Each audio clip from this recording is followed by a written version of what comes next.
Setelah 13 saksi oleh pihak pendakwaan, hari ini merupakan saksi pendakwaan yang terakhir dan pendakwaan telah pun sahkan mereka tutup kes, dan selepas ini mahkamah telah pun berikan tarikh-tarikh hujahan untuk pihak-pihak masukkan hujahan secara bertulis, dan kita akan datang balik ke mahkamah 12 Jun.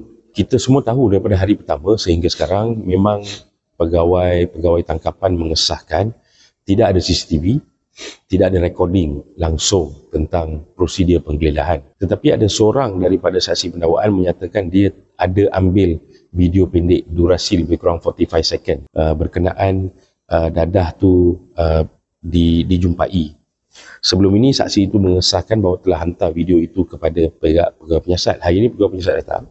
Dia kata yes, ada video tersebut. Video tersebut adalah video dia tak tahu dipegang oleh siapa, ada telapak tangan, kemudian ada barang kes, ada kesan torehan, tetapi tidak ada muka orang itu, tidak ada sebarang pengecaman kepada OKT, tidak ada sebarang video yang menunjukkan penggeledahan tersebut. Oleh kerana itu, IO ini buat keputusan ianya tidak ada kaitan dengan kes yang sedang beliau siasat. Jauh lebih penting daripada itu adalah sekiranya kalau ada mana-mana video pun, seharusnya yang buat keputusan adalah mahkamah, bukannya pihak pegawai penyiasat. Kerana pegawai penyiasat ni dia pengadil, dia mengadili kes saksi polis yang bagi keterangan pada dia, dan dia juga kena compare, bandingkan dengan keterangan yang dibawa oleh usaha router, family usaha router, dan pembelaan yang ditampilkan oleh usaha router tersebut semasa pemeriksaan dan siasatan sedang berlangsung. Walau bagaimanapun, kita memang tidak dapat video tersebut, kita pun tak nampak video tu, dan kita pun tidak dibekalkan video tersebut. Jauh lebih penting, seperti mana saya nyatakan sebelum-sebelum ini, tidak ada CCTV di kawasan kejadian, tidak ada sebarang recording semasa penggeledahan,